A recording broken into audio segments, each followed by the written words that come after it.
اعوذ باللہ من الشیطان اللعین الرجیم بسم اللہ الرحمن الرحیم الحمد لأہلہ والصلاۃ والسلام علی اہلہا اما بعد۔ سامرہ سے کربلا جاتے ہوئے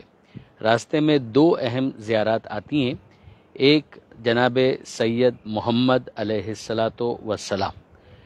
جو بلد میں ہے، اور بالکل اس کے سامنے کی طرف اگر آپ تھوڑا سا ہٹ کر چیک کریں تو ڈرائیور اس بات سے بخوبی واقف ہے کہ یہ پورا علاقہ دجیل کہلاتا ہے، اور اس علاقے کے اندر ایک اور مقام جو زیارت کے نقطہ نگاہ سے بہت اہم ہے، اور وہ ہے جناب ابراہیم ابن مالک اشتر کا مزار۔ ظاہر ہے کہ جناب ابراہیم ابن مالک اشتر ان کے والد کے حوالے سے تو بہت شہرت رکھتے ہی ہیں، اس لیے کہ جناب مالک اشتر ایک غیر معمولی شخصیت کا نام ہے۔ جناب مالک اشتر آپ کے ذہن میں یقیناً آیا ہوگا۔ میں کنیکٹ کرنے کے لیے صرف اتنی گزارش کروں گا کہ جن سے وہ دستاویز منسوب ہے کہ جس میں مولا کائنات امیر المومنین حضرت علی ابن ابی طالب علیہ الصلاۃ والسلام نے گورننس کے لاز اور گورننس کے لیے گائیڈنگ پرنسپلز کہ کس طریقے سے حکومت کو چلانا ہے، کس طرح سے لوگوں کے ساتھ ڈیل کرنا ہے، ایک بڑی جامع دستاویز ہے کہ جو نہج البلاغہ میں دوسرے حصے میں مکتوبات کے اندر محفوظ ہے۔ اس کے امیجیٹ ایڈریسی یا پہلے مخاطب جناب مالک اشتر ہی ہیں۔ وہی مالک اشتر ان جناب ابراہیم کے والد گرامی ہیں۔ یہی جناب مالک اشتر جن کا بھی ہم تذکرہ کر رہے تھے، یہ امیر المومنین کے chief of the army staff آپ کہہ سکتے ہیں، سپہ سالار تھے ان کی فوج کے۔ یہ جناب مالک اشتر ان کو پریز کرتے ہوئے مولا کائنات نے ان کی جنگی خدمات کو خاص طور پر ریکال کرتے ہوئے یہ جملہ تک کہا کہ مالک اشتر میرے ساتھ وہی تعلق رکھتا ہے کہ جیسا میرا تعلق تھا پیغمبر اکرم صلی اللہ علیہ وآلہ وسلم کے ساتھ۔ جناب مالک اشتر کے جنگی کارناموں میں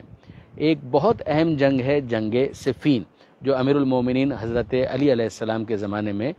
لڑی گئی تھی شام کے باغیوں کے مقابلے میں۔ اس جنگ کے اندر جناب مالک اشتر بھی شامل تھے، اور ان کے ساتھ ان کے یہ فرزند کہ جن کے مزار پر اس وقت ہم موجود ہیں جناب ابراہیم، وہ بھی اس وقت اس جنگ صفین کے اندر موجود تھے۔ Definitely he was quite young, بہت نوجوان تھے، مگر اس میں بھی انہوں نے بڑے جنگی کارناموں کا مظاہرہ کیا تھا، اور جس کو پھر اشعار کی صورت میں ایکسپریس بھی کیا گیا۔ یہ جناب ابراہیم ابن مالک اشتر بہت اچھے شاعر بھی تھے۔ یہ نخعی کہلاتے تھے، اس کی وجہ یہ تھی کہ ان کا جس قبیلے سے تعلق تھا اس تعلق کی بنا پر ان کو نخعی کہا جاتا تھا۔ یہ جناب ابراہیم ابن مالک اشتر کے کریڈٹ کے اوپر ایک اور بہت امپورٹنٹ چیز ہے، اور وہ ہے جب امام حسین علیہ السلام کی شہادت ہو گئی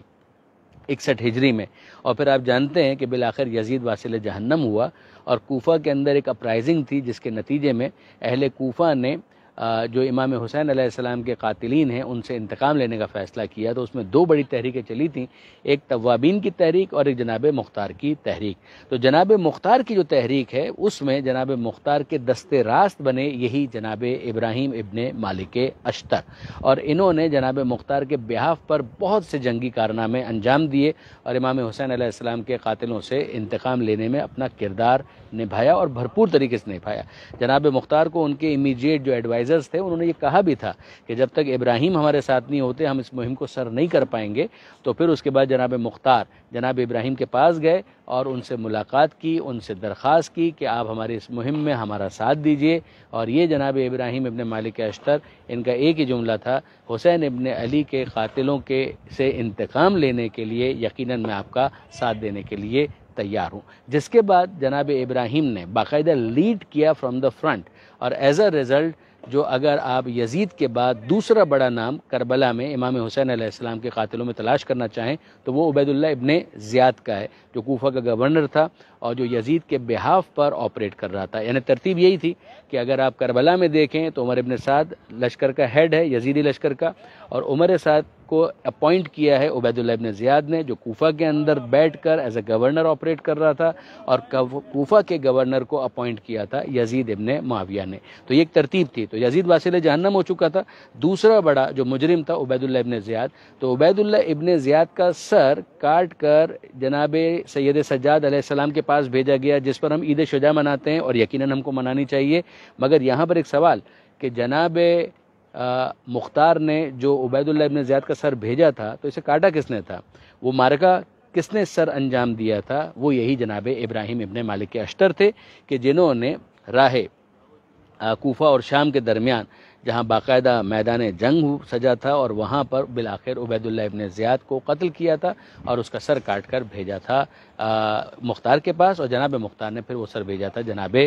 سید سجاد علیہ الصلوۃ والسلام کے پاس، جس کے بعد وقتی طور پر موقتاً ٹیمپریلی صحیح لیکن بہرحال سوگ بڑھا دیا گیا تھا۔ تو یہ جناب ابراہیم ابن مالک اشتر کا بہت بڑا کارنامہ ہے، اور میں بہرحال جو کاروان کے منتظمین ہیں ان سے یہ گزارش کروں گا کہ جو زائرین کو لے کر آتے ہیں اور بہت اچھا کام کرتے ہیں اور ان کی خدمت کرتے ہیں، تو اس کے اندر اگر اس کو بھی شامل کر دیں کہ جہاں ہم لوگ سید محمد کے لیے تو اس علاقے میں قریب ہی ہے، آتے ہی ہیں، تو بہرحال اس زیارت کو بھی اگر وہ اپنے برنامے کے اندر اور پروگرام کے اندر شامل کر لیں تو میرے خیال میں یہ بہت اچھی ایک خدمت ہوگی، اور یقیناً ہمارے کاروان کے منتظمین اس حوالے سے غور فرمائیں گے۔ اب اگر آگے ہم بڑھیں اور یہ سوال کریں کہ جناب ابراہیم ابن مالک اشتر ان کا پھر وقت آخر کس طریقے سے آیا، تو یہ 71 ہجری کی بات ہے، یعنی جناب مختار کا جو انتقام کا سال بنتا ہے وہ تقریباً 66 ہجری بنتا ہے، اور یہ 71 ہجری میں عبد الملک بن مروان کا زمانہ تھا کہ جب جناب ابراہیم ابن مالک اشتر بالآخر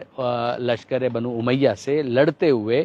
شہید ہوئے، قتل ہوئے، اور ایک قول کے مطابق ان کا سر کاٹ لیا گیا اور ان کے سر کو یہاں پر دفن کیا گیا، اور باقی جسم جو ہے اس کو نظر آتش کیا گیا اور اس کو جلا دیا گیا۔ تو یہ بہرحال ایک انتہائی اہم مجاہد فی سبیل اللہ، آل محمد کے محب، آل محمد کے شیعہ، آل محمد کی خاطر لڑنے والے، ان شخصیت کے مزار پر اس وقت ہم موجود ہیں۔ آپ لکھا ہوا بھی دیکھ سکتے ہیں، یہاں پر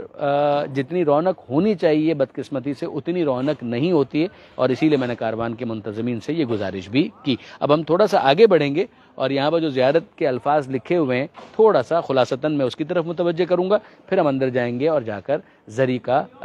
معائنہ بھی کریں گے، مشاہدہ بھی کریں گے اور زیارت بھی کریں گے۔ یہاں پر آپ لکھا ہوا دیکھ سکتے ہیں، السلام علیکہ یا ابراہیم ابن مالک الاشتر، اور یہ جو زیارت کے الفاظ جو یہاں پر لکھے ہوئے ہیں اس میں ابتدائی زیارت کے الفاظ تو تقریباً وہی ہیں کہ جو ہر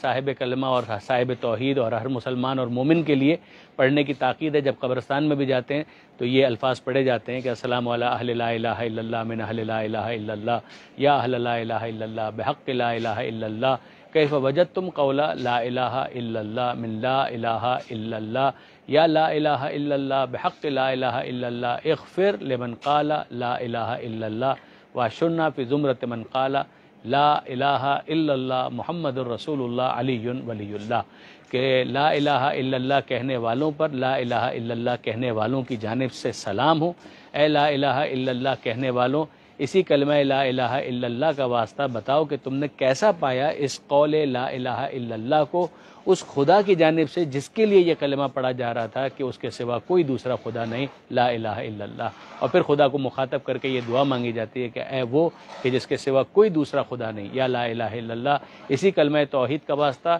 مغفرت فرما ہر اس شخص کی جو کہنے والا ہو لا الہ الا اللہ، اور ہم کو بھی اس زمرے میں رکھ، اس گروپ میں رکھ کہ جو یہ کہنے والے ہوں لا الہ الا اللہ محمد الرسول اللہ علی ولی اللہ۔ پھر اس کے بعد خاص جناب ابراہیم مالک اشتر کے تعلق سے زیارت کے الفاظ ہیں، ان کے مرد جری، میدان میں بہادری کے ساتھ مقابلہ کرنے والے ہونے کے عنوان سے ان کا ذکر ہے، ان کے بطل جری ہونے کا تذکرہ ہے، مغفور ہونے کا تذکرہ ہے، اور یہ ذکر ہے کہ بے سارے یعنی وہ کہ جس نے انتقام لیا، اور پھر یہ خاص طور پر ان کا جنگ صفین کے اندر جو مولا کائنات کے لیے میدان میں آ کر لڑنے کا تذکرہ ہے، اس کا تذکرہ ہے کہ السلام علیکہ ایھا المجاہد بین یدی امیر المؤمنین علی ابن ابی طالب، اے وہ کہ جنہوں نے مولا کائنات کے سامنے مولا کا ساتھ دیتے ہوئے جنگ لڑی یوم صفین کے میدان میں، اے وہ کہ جس نے امام حسین علیہ السلام کا انتقام لیا اور اس سے آل محمد کے دلوں کو اور سینوں کو ٹھنڈا کیا، ان کی آنکھوں کو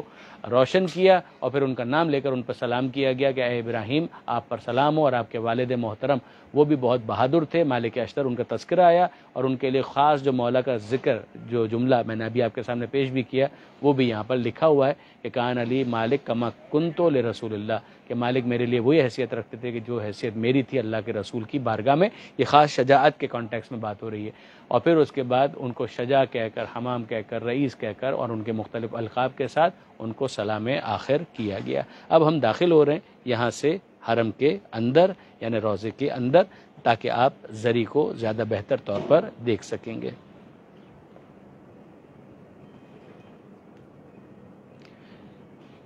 وللہ الحمد کہ یہ سامنے زری موجود ہے، کہ جس کے اندر جناب ابراہیم ابن مالک اشتر کا جسد ہے، اور جیسے کہ میں نے گزارش کی کہ قول یہ ہے کہ ان کا سر یہاں پر دفن ہے اور باقی جسم کو نظر آتش کر دیا گیا۔ بہرحال یہ چیز خود اپنی جگہ پر تحقیق طلب ہے۔ اللہم صلی علی محمد و آل محمد وعجل فرجہم۔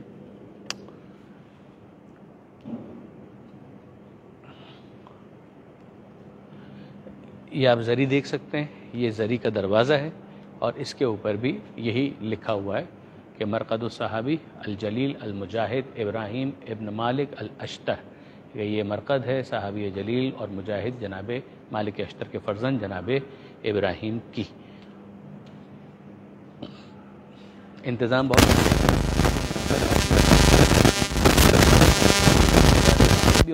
تعداد میں نہیں آتے،